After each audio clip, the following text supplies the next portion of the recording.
Hey everybody, welcome to another episode of Sigmar and Son. And coinciding with us starting, the dog had to go crazy, so if you hear that in the background, then that's what's going on. He's excited for the show too, Dad. He's excited for the show. Yeah, great things. So, well, it's been a few weeks, 3 weeks, I think, maybe more. And 2 or 3, something like that. 3, I think. And so, Mark, can you keep an eye on the Yes. the Chat, yes. chat? So, I just actually got off the phone with Joe, Hey Whoa Twitch, and we're going to have him on the show, probably our next show, which hopefully will be 2 weeks. So, yeah, we're looking forward to that. You can see I've been doing some hobby stuff in the background here. Mark's been doing some. You want to start with what we've been doing, Mark? Yeah, sounds great. I'm muting the YouTube so I don't have to hear it. I guess I've got. I don't know. Is this showing up okay, Dad? No, you need to go your hand or something. I'm stupid. Back up. Let it focus. I can't see since you're not talking. Oh, sure. But this is what I've been working on. I don't know. It's not really showing up that well on here, but it is. I've been working on the eels for the Idenith Deepkin for SiegeWorld. It's got Evil Sun Scarlet on the top with I think it's Gene Stealer purple on the bottom. The dark one of the. It's the step. I guess a little bit lighter than Nagrath Knight. And I just kind of airbrushed that in and did some fades, and I got to get working on, everything else. So, although it's not super important, because as we'll talk later about some of the SiegeWorld stuff, painting is not required. Yeah, but for me, painting is required because I have them on the way I paint. Right. I need to have it painted for me to put it on the base. Right. And I did that specifically not because well, one, it's easier to paint like this, and two, it forces me to paint it before I can play with it.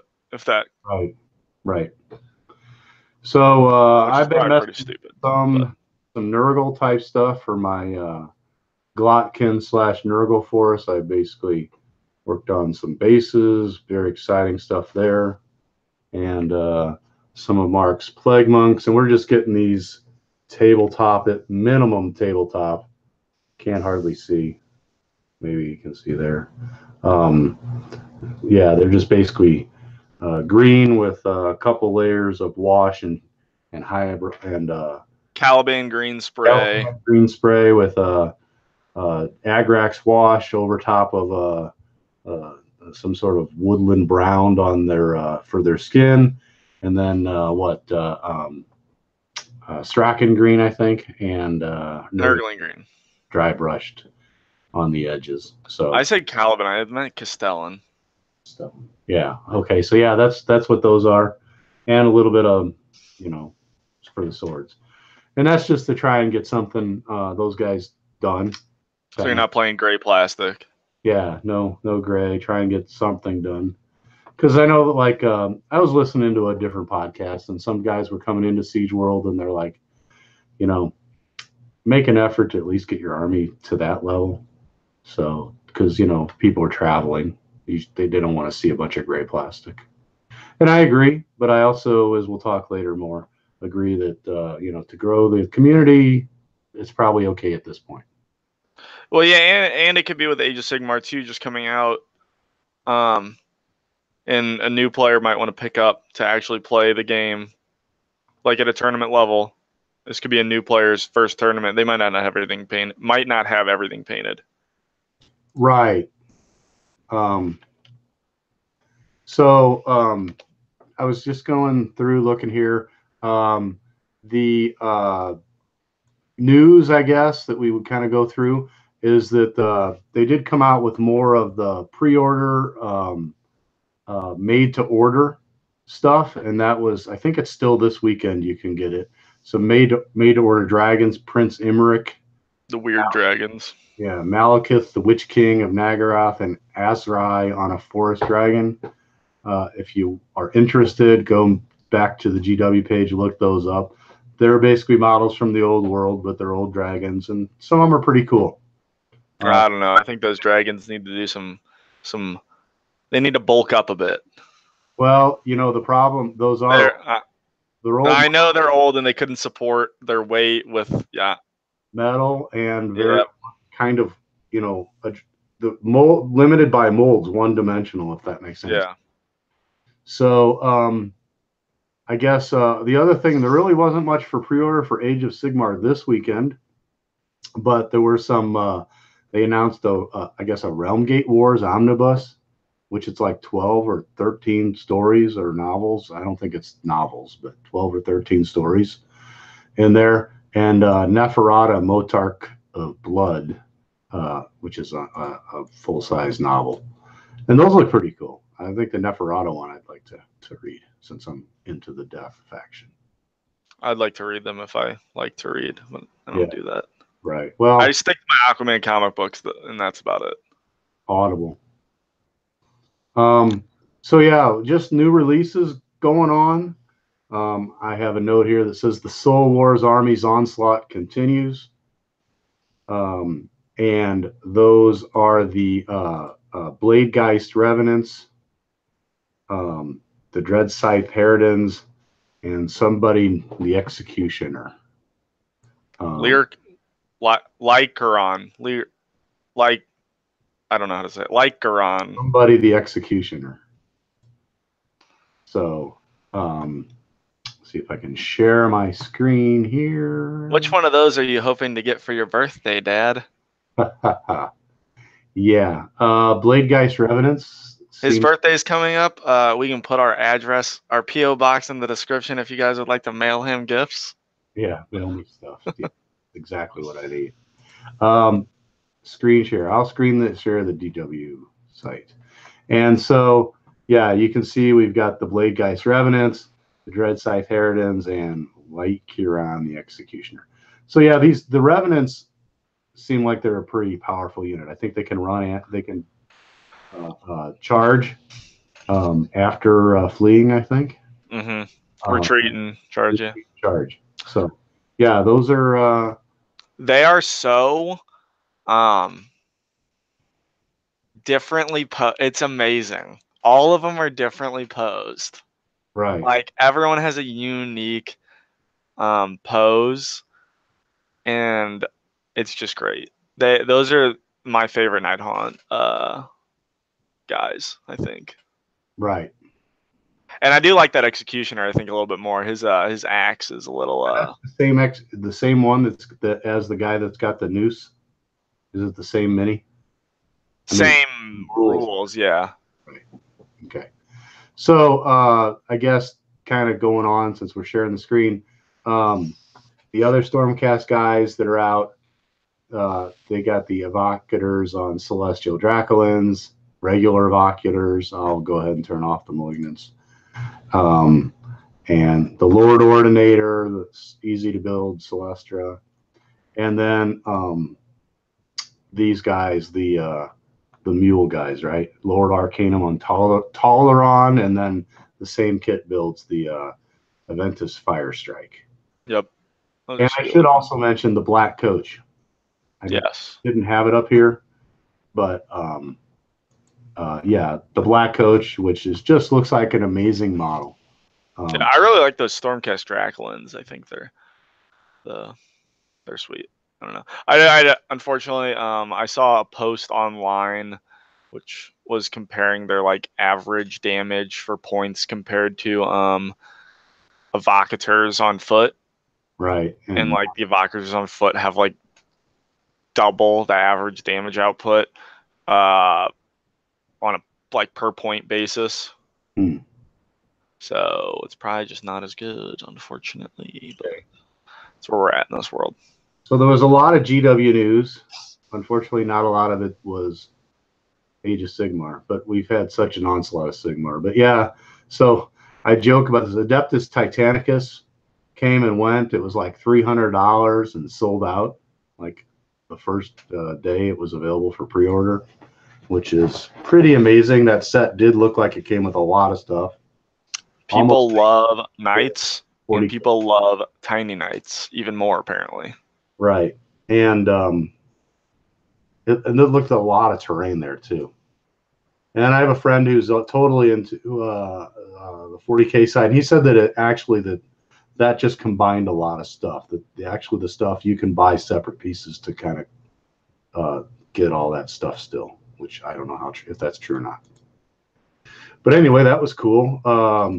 And I think I've mentioned before, I own GW stock. I liked it so much, like their stuff so much, I bought some stock. So I'm pimping GW. Go GW stock, go. But hey, so Warhammer Fest news. This weekend, again, not a lot of Sigmar news, but lots of news about Games Workshop in general. Kind of the closest thing to Sigmar, which is not the Sigmar stuff, was the Warhammer Underworlds, and they're coming out with the second season, and they're calling it Night Vault. And they said that it's the next phase, and Night Vault will bring new cards, new war brands, and more. So, all right, guesses for the war bands. What do you think? Okay, don't give me the bullcrap Stormcast and how about Night? Don't give me those two. Give me two different ones. Because they had Fire Slayers and Skaven in Orcs for like the non-Stormcast and Slaanesh. other. Slaanesh, okay. When Slaanesh comes out, I think Sylvaneth will be a warband.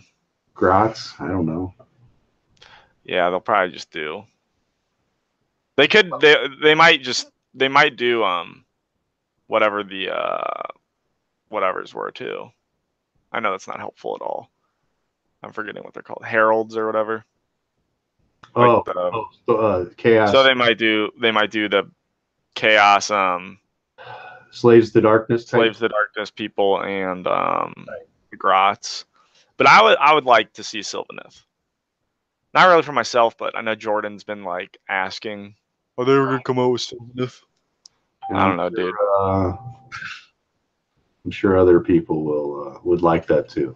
Yes. People do have their armies that they like, and they only want to play that army. And so, Mark mentioned, his friend Jordan, not interested in Underworlds at all, Shadespire or whatever, even though it's a cool game, not interested because there's no Sylvaneth. So, Warhammer Age of Sigmar, continuing on the news from Warhammer Fest. And really, I was really quite disappointed with the Warhammer Fest news. I was expecting like some big old news and stuff, you know. But I'll go ahead and share this. This is the only thing we actually see is a new endless spell. Sweet looking. It is pretty darn nice. I do like it. I got no clue, but I tell you, Twitter blew up yesterday when they showed this because people, and I know Tom from Warhammer Weekly. Tom was on last week, 3 weeks ago, last show. But he tweeted out like a spell from the Chaos Dwarves that basically looks like this. It's like a flaming bull. And other people have been tweeting that this is Chaos Dwarf, very Chaos Dwarves, the realm where they were from. Yes. I don't think we're going to get, quote unquote, I don't think we're going to get that lucky. I don't think they're going to do that because Chaos Dwarves is Forge World, and I don't think they're going to yeah, Chaos Dwarves is a pretty well-selling Forge World army, I guess, but it's not like they're not going to make an endless spell for it. I think this will be for like I think this will either be like something with the Slaves to Darkness, weirdly enough, or the like a Bull Centaur thing. Yeah, I think my guess Brayherd is that this is going to be Beastmen or Brayherd or they came. I was kind of telling you earlier, they came out with a Beastman army for Blood Bowl, and so it's not like they're leaving that IP sit, and so. And I know there was the in the Beast Man army, they had the Doom Bull, and so maybe this is a realm of beasts or Doom Bull type endless spell. So that's my guess. I wouldn't mind it being Chaos Dwarves. I don't have them, but I don't think people that are hoping for that are going to be very happy. Yeah, I think Beastman is probably the most likely personally, because like they had Beastman in the General's Handbook or whatever. Like they clearly made like a statement by that, like they still want to continue to support that faction. So, and it said like you'll see in a couple months what that thing is for. So it could. I mean, we might not see it again for a while. Who knows? So yeah, now there was something they announced called Speed Freaks, and I really was excited for this. I think, if I'm understanding correctly, this is basically orcs, and it's supposed to be a game. And they basically did say here that it's going to be Orktober. So I guess orcs will be coming in October. But I mean, these models just look great and fun. But it's supposed to be like a racing game. And so I guess we'll find out more. But yeah, that's kind of a cool idea. I liked that. And the video for it was funny as well too. Really? Speaking of fun videos. No, I showed you the video. I know, I saw it. Okay. I just said, speaking of fun videos, you have the whole Rogue Trader video. Go check that out. Mark said Cowboy Bebop. Oh yeah, just like have you ever seen the opening to Cowboy Bebop? It's like the same thing. Well, same style. Same art style. He had to show it to me. I didn't understand. Yeah, it's an anime.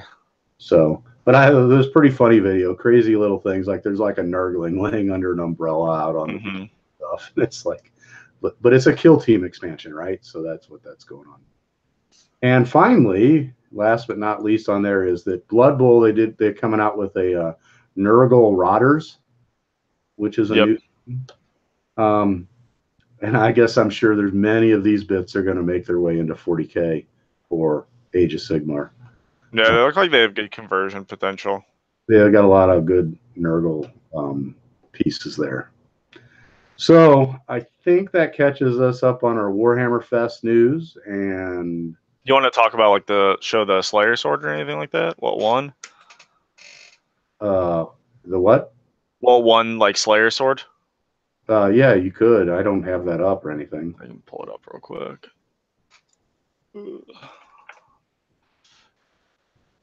If you guys haven't seen this, it is just a stupid, amazing piece of work. It makes me want to go throw away anything I've ever painted. And this is your this is the Golden Demon Award basically for the Warhammer. Yeah, I think it's like, so the way I understand it is, I believe this is like the most it is like the best painted thing, I guess. Show. Yeah, like best in show, exactly. All right. And here it is. Right. Kind of see if I can zoom in on it. But yeah, this thing is just absolutely insane. I think the banner, honestly, is the most impressive thing. It's just amazingly painted. I just don't. Some of these banners. Yeah, I just want to like go downstairs and light my collection on fire. No. No, it doesn't actually make me want to do that. It'd be sad. But yeah, this is just absolutely absurd. I think it's insane that he got this whole diorama to kind of he just put it on a little plinth. Yeah. But yeah, it was there. That's a juggernaut. So yeah, no, it's a big diorama. That's why I was saying I was impressed that he put it on a plinth. Right. And I guess there's the guy holding the Slayer sword. And I don't know, do you want to talk about the other winners with like the Grand Clash of Warhammer and stuff? Or I mean Shadespire. I guess the Forest Riders Warband won the Grand Clash for Shadespire. But there was an Age of Sigmar tournament, right? There was an Age of Sigmar tournament. Here is a picture of it. It says the Warhammer Age of Sigmar Throne of Skulls champion was, I can't pronounce your name, Piotr Kurkowski. Sounds Polish. With Daughters of Cain, he went up against Sylvaneth, and Durakai won the 40K. I have no idea what that is. So I think it's Dark Elves. Okay. I believe. So, as Mark and I talked about, next weekend in St. Louis, which is our hometown, there's an event called SiegeWorld, and there's a Saturday. There's a 2-day event for 40K. There's 2 one-day events for Age of Sigmar, and they have some other games, Warlord games, like Bolt Action and stuff being played. So if you're interested in that, check it out. Anyway, we're gonna try and go. I know Mark works one day, so he's only gonna go this Sunday. I don't know which day I'm going though, because I got someone to cover for me. All right, so I think I can do the 2,000 point. So the Saturday game is 2K, 2,000 points, 3 games, and Sunday is 1,000 points. 3 games. 3 games. 2 games. 3 games, 2 games. Oh, okay. I'm definitely going to the 2,000 point then. All right. So basically, I just thought we'd kind of run through some of these rules real fast, and some of them are, I think, good. Some of them I think are not so good, and there's positives and negatives to both. So first up, your army does not need to be painted. Working on building up attendance. Yeah, I think that's a good idea. And then circle bases are highly recommended but not required. Next year they're going to go with mandatory circle bases, and so I think that's fair too. I mean, AOS is, I know, been out for 3 years, but if you played by the quote unquote rules, bases didn't matter. So it's only been whatever, a month or 2 that round bases really were required to play. Yeah. And I mean, like, mini wargaming being a thing is what I meant. And like mini wargaming, they don't do tournament stuff, but even they still have stuff on square bases, and they play a lot more than other people. You think, like, right? I mean, they're not like no offense to them, they're not the greatest, but like. So terrain has to be the same as GW terrain, the same dimensions. So I guess you could basically take a base of the, let's say, the Nurgle Gnarlmaul. You could build a Nurgle Gnarlmaul basis and stick a tree on it, and they're okay with that. And that's cool.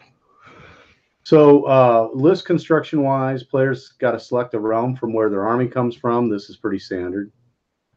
And spells of the realms will not be used. So you don't take any spells. So that's pretty standard. And realm artifacts are allowed. So you pick one realm where your artifact, or you can pick an artifact from the realm you're from.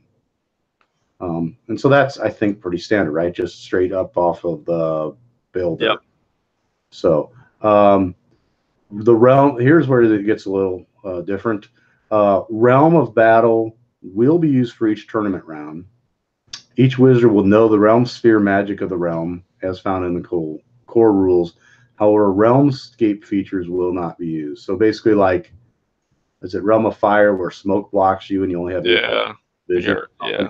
So they're not going to do that stuff, but they're basically going to say, I guess everybody knows whatever the realm spell for fire is, if it's fireball or whatever. So they've tried to make things, part of it is they've tried to make things simpler, but I think this is going to make it a little more complex. Because every round is going to be like, what spell do I have? And also realm command ability, which is the one command ability on the realm, will be available also, with a note that command soul force sacrifice will not be used. Did they ban banishment, or did they say it's okay because they errated it? Originally, sorry, I had to move some stuff. Originally, they banned banishment, but I don't see it listed here as banned, because now with the errata, I guess they're going to play it the way it's errated. Oh, but you know what they said is that You're not picking the spell. I'm sorry. You're not picking spells. It's only the realm spell, the specific realm spell that's in the core rule book. I don't think banishment's there. Banishment's the malign sorcery list, right? I don't know. So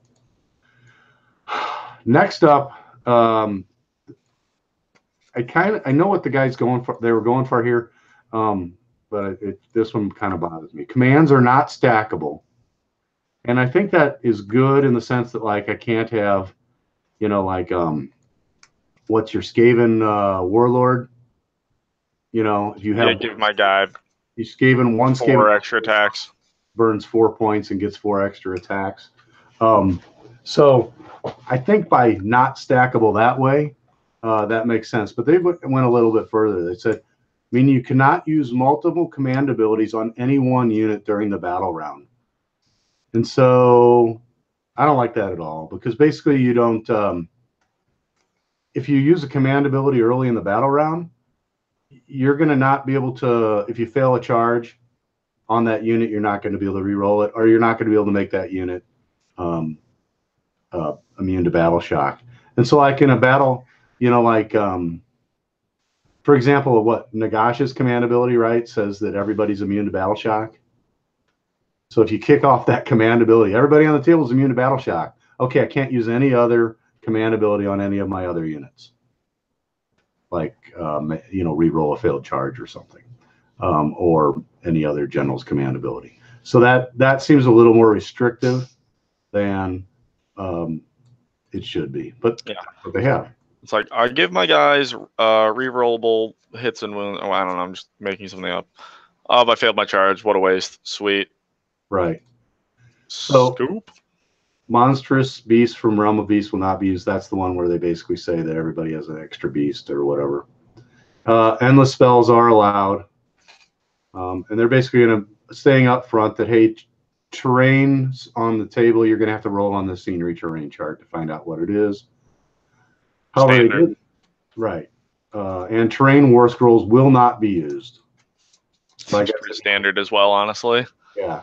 Sylvaneth Wildwoods will not block line of sight. Even though the FAQ says they do, they don't. So that's kind of something here.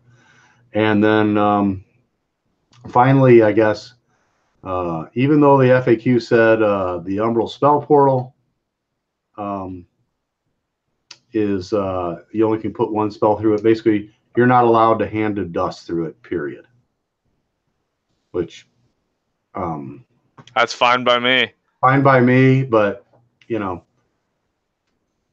I guess I was going to say there's potential of 18 pitched battle plans from the General's Handbook or Core Rulebook that they're going to announce what they are at the, I guess, there. And this was kind of different. When determining line of sight, use a volume, kind of like a soda can volume or whatever, So you ignore models' wings sticking out, tails sticking out for like line of sight. Everything's base to base line of sight. Right, base to base line of sight, essentially. So I thought that's how the game was played. Well, I'm just saying they're probably clarifying that. So yeah, and all that's good. I think the command point thing and the basically specifically going against things that have been FAQ'd to be one way is kind of not great. And as I said, I spoke with Joe Halo Twitch earlier before the game, and he said he was talking about even having a whole show about this. But it's kind of bad that like if somebody has an army one week, they have to switch it up. Like I had an army. You have to have different armies for different tournaments, which is like kind of weird. Right. So I had a tournament army. I had an army I was going to bring, and it was Glotkin and the Vermin Lord Corruptor. And so the Glotkin can basically get a command ability to affect all units, Nurgle units to give them +1 attack, and the Corruptor he can affect all rats to give +1 attack. So they could kind of double up on a unit of rats. Well, now I can't. And looking at this also, I realized I only had 2 wizards, and with all the spells that are going to be available, I think I'm going to need more. So I have to build a list that's kind of unique to this thing. That's okay, I guess, but it's also kind of bad. I just hope somebody doesn't come in next week who has an army and then all of a sudden finds out their army can't play. Or can't play on the level that they intended. Can't play on the level that they intend. So they've done all these great things to make the make it friendly to new people. And then this, because I think like Nighthaunt, don't they have a lot? I mean, they have a lot of command abilities and stuff that synergies within Nighthaunt. And maybe I'm misreading this, but I did send an email and I even asked about it, and they said that was what. Maybe they just mean like anything maybe they mean not the standard ones. I don't know. Yeah, they probably like it probably was just like maybe it was just like an unintentional way to write the rules. It was almost like we don't want people stacking command abilities with like broken crap. Yeah, but it seems like they honestly kind of fixed a lot of the broken crap. I mean, yeah, Archaon's kind of.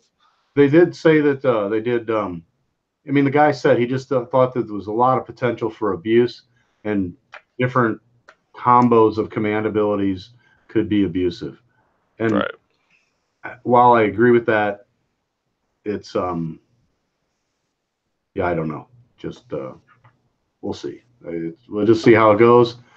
We're probably going to get him on the. I'm going to interview him next week. See how things are going. See how the stuff is going as far as grouping of growing in St. Louis, and going from there.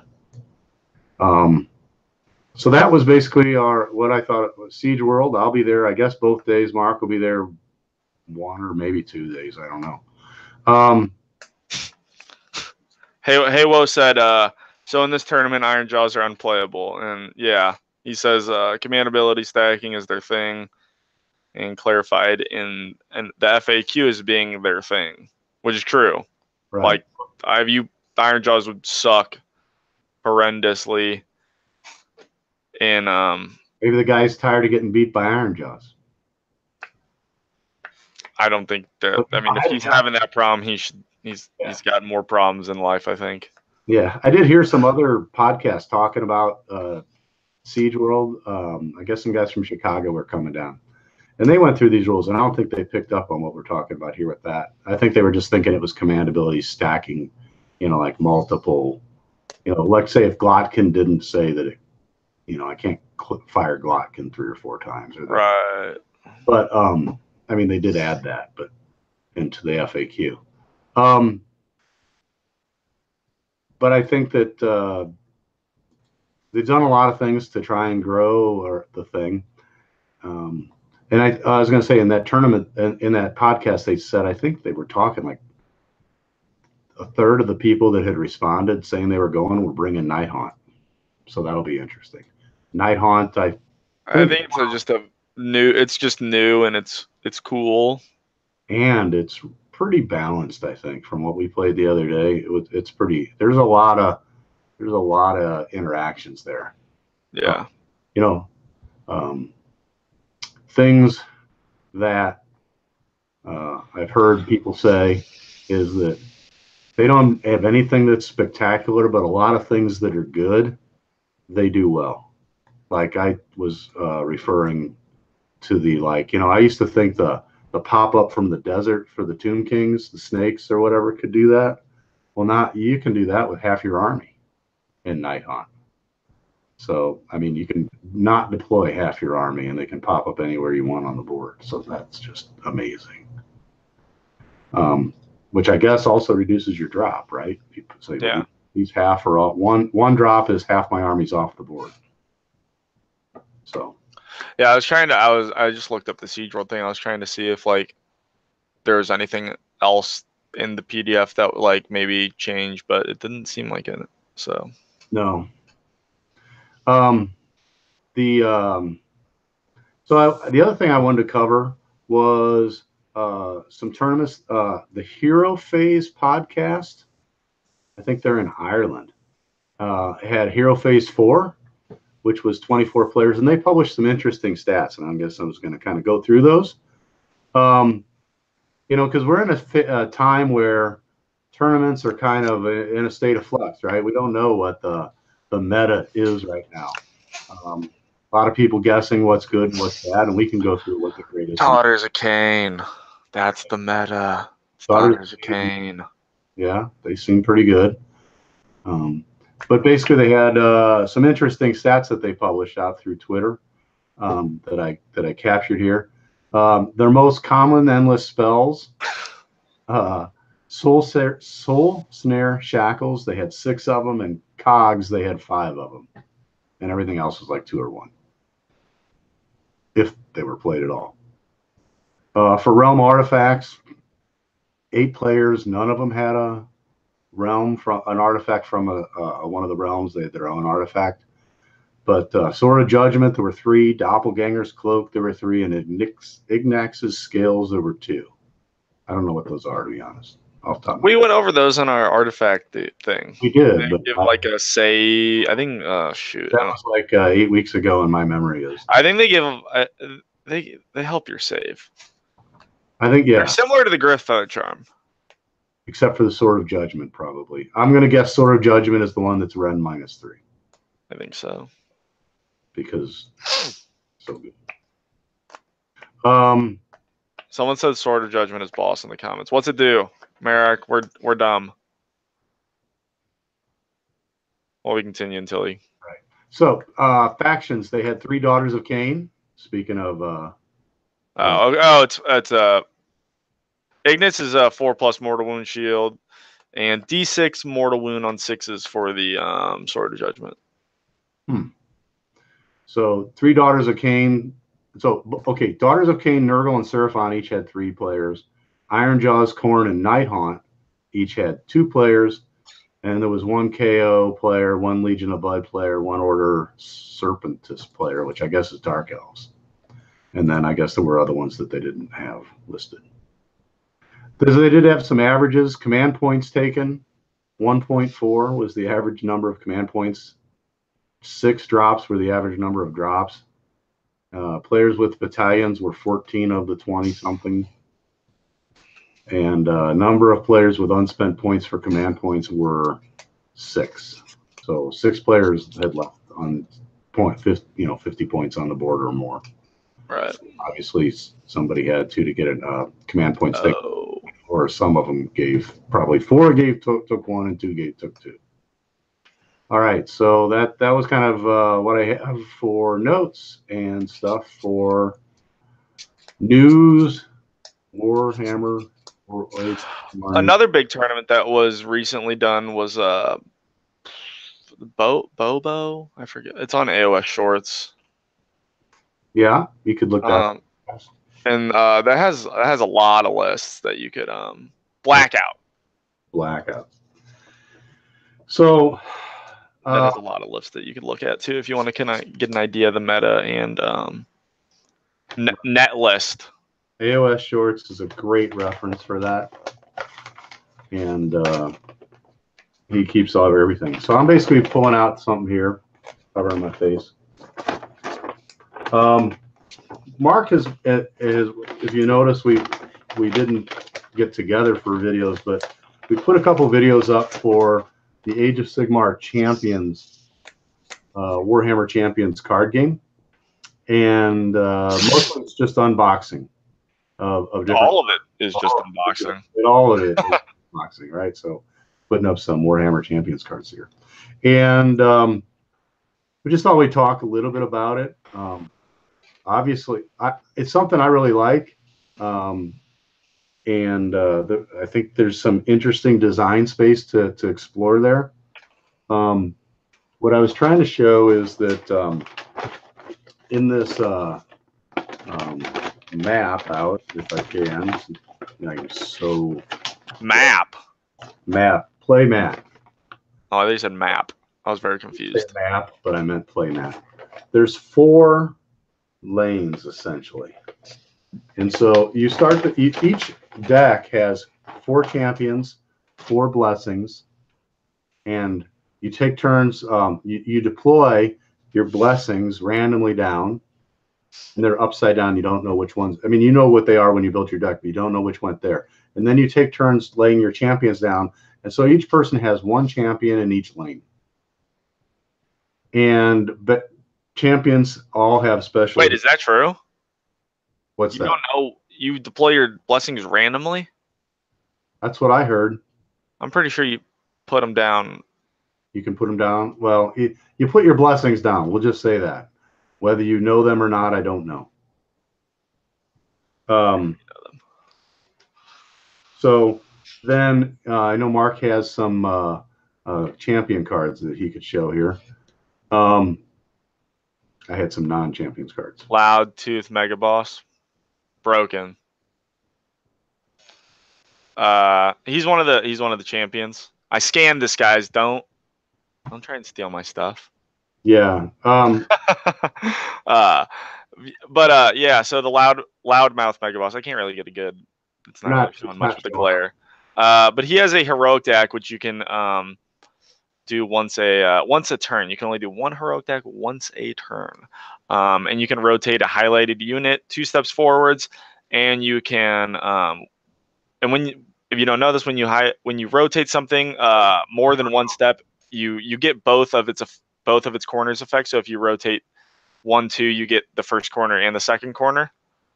You threw out a lot of terms there. So let's go ahead and take a step back. Yeah, I did. And talk about some of these. I guess I'm going to try and show, the screen. So I went to Age of Sigmar Champions, WarhammerChampions.com, and you can see their different units. And so, like, this Aspiring Deathbringer is a champion. And you basically, when you build your deck, there's a cost for having this champion. This guy is not very costly. He only costs 2 points. You have to build a deck with champions a total cost of 20. So your 4 have to be 20 or less. So like Nagash costs like 16 or something like that. So like this Barrow White King, he's a champion. And each champion has certain capabilities. So I guess the first thing we want to say is that we talked about the lanes. The cards have what lanes they affect. So, for example, this Biovoltaic Morsar Guard unit is going to, when the champion plays him, he's going to affect the enemies in the lanes directly ahead of him and to the left and the right of him. Okay? And this unit, the Big Stabacrew, when he is played, he's only going to affect the lane of the champion that played him directly ahead. So the way the game works is that when you play a unit, for example, the Orc Big Stabacrew, he comes into play and he's got this X, which means nothing happens. But then next turn, all cards rotate 90 degrees to the left, counterclockwise. And when they rotate, so then this 1 would be the one in the upper left corner. And so this guy, when you rotate, he does tap damage. Let's say call that rotate damage to your opponent. So he would do 1, but increase this by 2 if the highlighted champion does not control a unit. So if the champion across from him doesn't control a unit, it increases it by 2. Yep. And then the next turn after that, this guy will rotate and do 2, and then he rotates and goes off the board. And so that's basically the way it works. You have spells. For example, this is a death spell for Black Hunger. Increases the damage and healing from highlighted Mordant units by the tap symbol. So when it's first come in, nothing, but it could increase by 2. And it's going to affect all. Green is all 4, so it's going to affect all units in all 4 of your lanes. And so the thing I really liked was this whole spin your unit and play cards, spinning your unit, doing damage. So unlike Magic the Gathering, which I think is the standard game that people would know, these units really don't affect each other. They don't damage. Like this Big Stabacrew doesn't have so many hit points. It's all against your central hit point damage. There might be another unit in front of him. He's not attacking that unit. He's always just attacking the champions. And the champions have you know, typically between, you're going to start around 30 hit points, 30 points of damage. And so when you do 30 points of damage to your opponent, the game, you win. But that is modified by this number here. Your champion, like this guy, means that when you take him, you have 1 less hit point. The Barrow White King, when you take him, you have 1 extra hit point. And so the other big thing for the game is that they have blessings. And we'll just look at this Armor of Destiny blessing. I have a foil one of those right here. Cool. They don't show up very well, unfortunately. Yeah, they don't. Show up better. So that's why I went to this. But the Armor of Blessed. So when, I guess, and we'll take a look at a champion. Here's Archaon, which, by the way, you can see he costs 13 of your 20. Or Aspect of the Sea, he costs 11 of your 20. And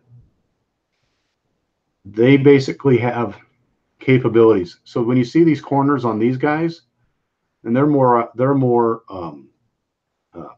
complicated. I should probably find a less complicated guy. Like the Aspiring Deathbringer is a less complicated guy. So basically, this symbol means when your play is an ability, and it would show an ability card.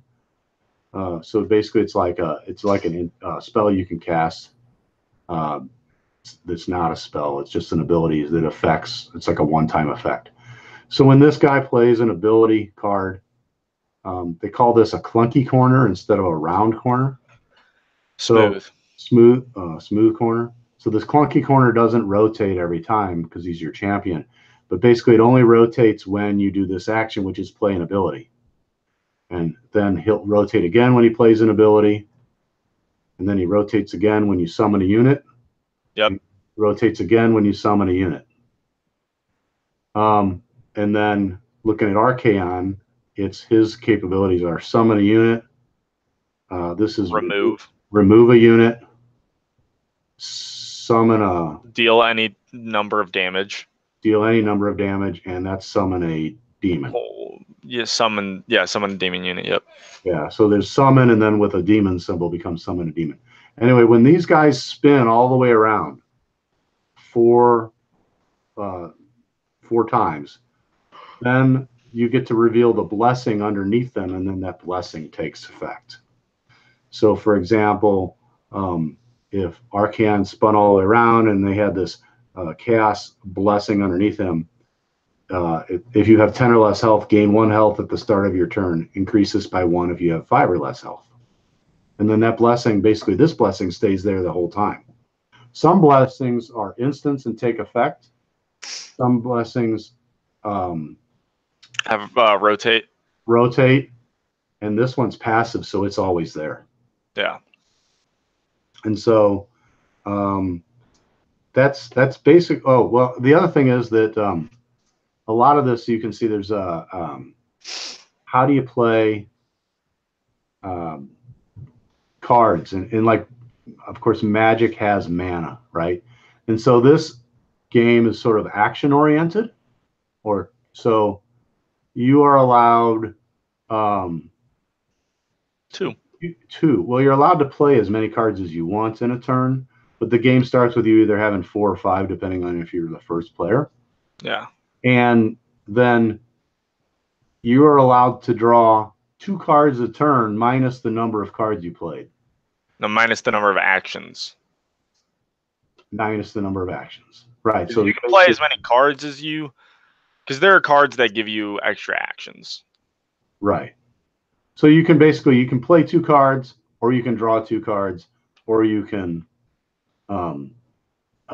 do 1 of each. So in the typical game, in the typical thing, you might play 1 and then draw 1. Yeah, and you draw at the end of your turn. So you draw at the end of your turn for how many actions you gave up. So it's an opportunity cost. So there's no mana. It's just an action economy game. And by drawing at the end, you're not top decking, right? Like, exactly. Like you only draw, and you don't draw for your turn. You only draw at the end of your turn for how many actions you forgo.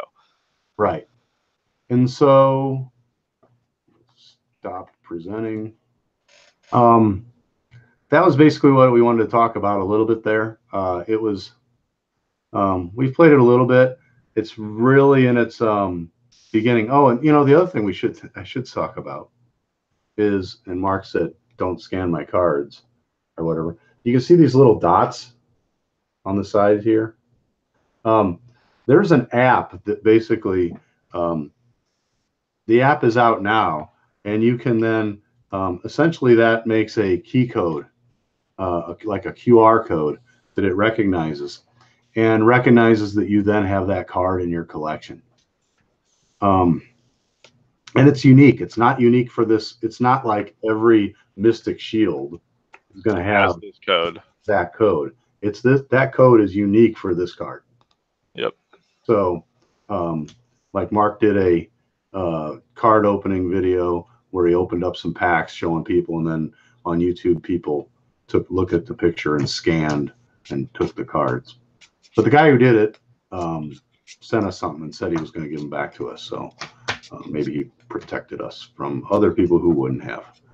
So, but yeah, so then what's the point of scanning these cards and having them in your collection? In the next few weeks, they're coming out with the digital app so you can play online. And I guess it's just going to be phone and tablet. I don't think it's computer. I don't know. I assume it'll be on the computer as well. I would think so, but when they said app, I don't know. So you've got these guys in your collection, so you can build your own deck and play online. And they got some other cards you can share, which gives everybody cards, and they have some idea there with people leveling. Whoever gets the most of their things shared gets extra cards and stuff. So it's kind of in its beginning, but I tell you what, I really like it. Deck building wise, I'm not sure. I don't. The one problem is, like with all deck building, I don't have a lot of time to dig into it, but I really do like the whole rotation and action economy. So this is what I meant by rotate. So like, and it was like this, then it would rotate. No, the other way. Perfect. Right? That's perfect. That's this one. Am I rotating the wrong way? You're doing it right. Oh, shit. No. All right, is it right or not? I can't tell. It's showing a 6 upside down or something. I think you're doing it wrong. I don't know. Anyway, so they rotate, and you're going to see the different damages as they rotate. See, I just can't hold the card. So hopefully these are balanced. They're not. Oh my gosh. So I love it. Anyway, that's kind of the game that we've been messing with. And so yeah, if you're into any of the card game stuff at all, you might want to take a look at this. I think it's pretty cool. I want to talk about one thing: the quality. The quality. Okay. You're gonna talk about the lines and the foils? That's a bad. That is bad quality. Honestly, I think probably the quality of these cards is basically the same as Magic the Gathering quality right now. It's kind of a little bit below what you'd want. Some stuff comes out with a little bit of scuffing on the cards, and the foils, you can see it better in my box opening. These don't really show. This foil doesn't have it. You can't really see anything. I mean, but there's sometimes they'll just be a straight up line across, like a print line or something. I don't know what it's from, but some foils have the line really bad. Like a cutter or roller ran it or something. Yeah, I don't know what it is. I was going to say, I think I'm pretty impressed with the quality of these cards. Even the backs, all the backs have foiling on them, and the thickness of the card is pretty thick. I know as far as they're definitely better than Magic as far as, and then the texture on the back, the vinylish or whatever you want to call it. Yeah, I'm trying to. I mean, at least they don't like do like the skateboard ramp thing that Magic does, where it's like, I mean, right, like the foils bend. So like no other. So anyway, do you have anything else? What do you mean the graphic design, Halo? Like how the cards are placed on? Or how you mean how like the art is placed on the card? because I kind of do wish the art was a little bigger, and like where the 1 and the 8 is on the champions is kind of a little weird. I will say that. The colored borders, that is true. The colored borders for the Grand Alliances do look too similar. I'm actually red-green colorblind, and Yeah. like the destruction, the order and the chaos one look pretty similar to me, and I know the chaos one is like red, but like I said, I'm red-green colorblind, so. And the neutral and the death look too similar. Right. But if you haven't noticed, Halo, if you look at the destruction, the banner on the card is different than the banner on the chaos card. So that's something you can look at as a difference. So, right. One has like a more tattered look, and one has a more like round look. So that's something you can look at to But yeah, distinguish it. But yes, I agree. And I also we should say that the little rule kit that came with the starter set was mediocre. We'll just say that. But they did come out with a comprehensive rule book that's online that goes through a lot more detail. And they have actually a really great how to play video, honestly. Yeah, I actually watched the videos more than the rules and stuff, and so was kind of how I figured it out. But yeah, they did a lot. They did great quality with that, and I think that they might have had to launch it a little bit earlier than they wanted because they had the Gen Con date and stuff that they wanted to hit because they don't have the app quite ready. Right. But it's pretty fun. We'll just say that it's pretty fun so far. Looking forward to playing more of that. And what games take 15, 20 minutes? Yeah, around 15 minutes probably. Not like it doesn't seem like yet. Of course, once people get playing, thousands of people get playing online, we'll find out what the Okay, so yeah, the blessings are random. Is clarified just by Halo. Yeah, okay. That is, I didn't actually know that. That's stupid. Yeah. It seems like you'd want to be able to stack yourself, build the deck based on the blessing hero interaction. Yeah. So, I guess that's it for now. Any other questions out there in the Twitterverse, the universe, the interwebs?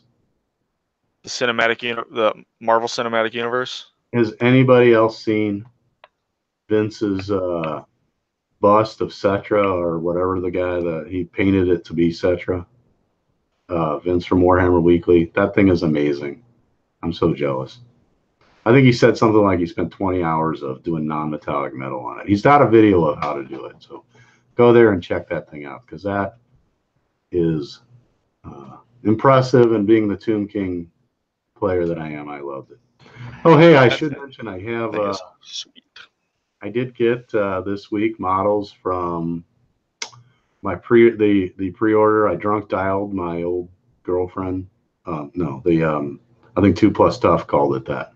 I did order Cetra and Kalita, and those did come in. I already have them, but I was kind of like I need to put my money where my mouth is. Just if hey, if they're gonna do Tomb Kings, I should probably try and support that. So if somebody's looking for those, let me know. No, you have to keep them. You can't just say that. Yeah, keep them and go for the Black Lotus valued. No, it's not how that works. That'll never happen. Yeah.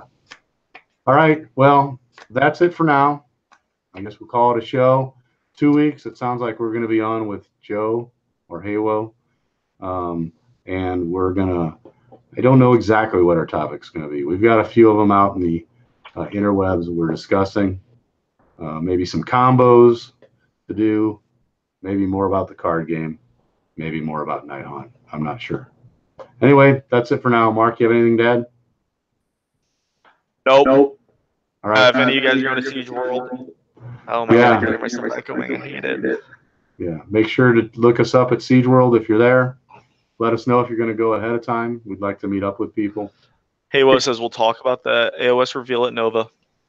There you go. Heard it from the man himself first. Okay. Sounds good. All right. Talk to you guys later. Bye, everybody.